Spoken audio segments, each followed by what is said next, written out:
Hello everyone, we are here today with Michael from the Unison Project. Thanks for coming out. No problem, thanks a lot for having me. Then let's get right into it. Tell us about the Unison Project and why you've chosen that path for your life.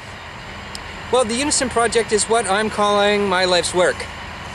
What it is to bring together the various aspects. The motto is everyone, everything, everywhere. And it's the various things about life and society and the planet and the universe, and trying to bring as much together as well as possible. That's really what the Unison Project is. And I suppose I picked that path for my life after a, lifelong depression, and I was introduced to the work of Jon Kabat-Zinn regarding mindfulness when I was in a hospital. And that's apparently where all of the mental health literature points. And so I was introduced to it there, and then I thought it was a bunch of flaky new age nonsense, and so for years later I was definitely not feeling any better.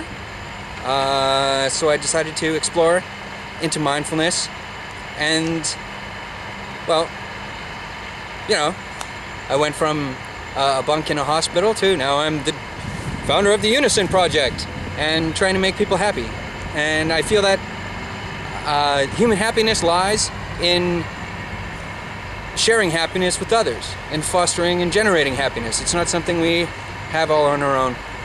So that's really what the Unison Project is. There's various other things and material components, but the project itself is to find this unison between desperate and perhaps conflicting entities, I suppose. Why have you placed the focus on human happiness and well-being as opposed to anything else? Well, I found placing the focus on human happiness and well-being renders a lot of other issues and causes that people will put a lot of effort into redundant. In that, say, take for example, environmentalism and animal welfare. Nobody's going to say that toxic wastelands and tortured beef cattle are conducive to human well-being and fulfillment. The people torturing them aren't they don't feel fulfilled. And I don't think that we really require an argument beyond the fact that they're obviously not conducive to our happiness. And so that's why I've put the focus on human happiness, because it can provide a central and personal motivation for all of these other things that you don't need to convince everybody intellectually on. You can just say, no, living in a smoggy, urban, dense, poisonous fume, that's not likely to make you happy. Tell me about the farm.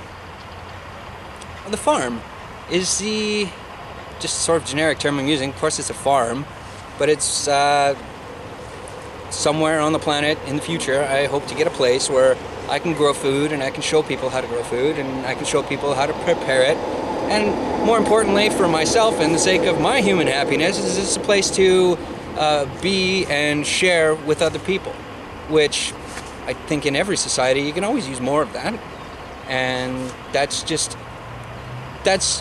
a means for me to maintain or foster my own happiness by fostering and maintaining the happiness in others. Okay, so tell me about the rock garden. Well, the rock garden, I came up with the idea quite a while ago, and then now it's been reinforced with after listening to a YouTube lecture from Toby Hemingway about building monuments. And he said, people build monuments to what they think are important. It used to be the sun or the moon or the earth, and now it's banks, and that's the glass towers and the largest constructions we make today. And I think I felt inspired that perhaps we should make another monument to something more useful, namely our human spirit and capacity to share happiness and joy with one another. And so the rock garden is literally that, a garden featured around rocks. The key principle being that I want to design it and build it with human power so that it lasts 10,000 years. Wow. Literally. Because nobody does that anymore. And it's not at all beyond our capacity, just nobody seems to bother. But if we make the emphasis something like human happiness and our capacity to share with one another, that's worthwhile bothering, and that's something worth making a monument to, and hopefully it will ripple through the ages. And unless they blow it up in a war, it should last.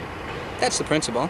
It's a worthwhile way of leaving a mark, and a place for people to come and reflect a millennia from now. Is the Unison Project permaculture?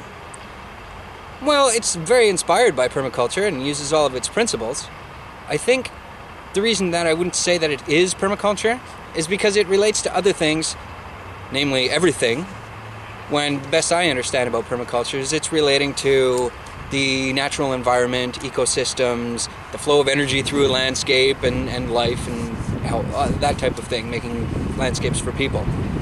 But it doesn't have a whole lot to say about video game design or music or financial schemes or whatnot. But all those things do exist in the human experience and relate directly to human happiness and well-being. And so while they're themselves not part of permaculture, they are things that are to be examined and dealt with through the lens of the Unison Project. Okay. Thank you very much, Michael. Oh, thank you for having me. Anytime. Take care. And you too.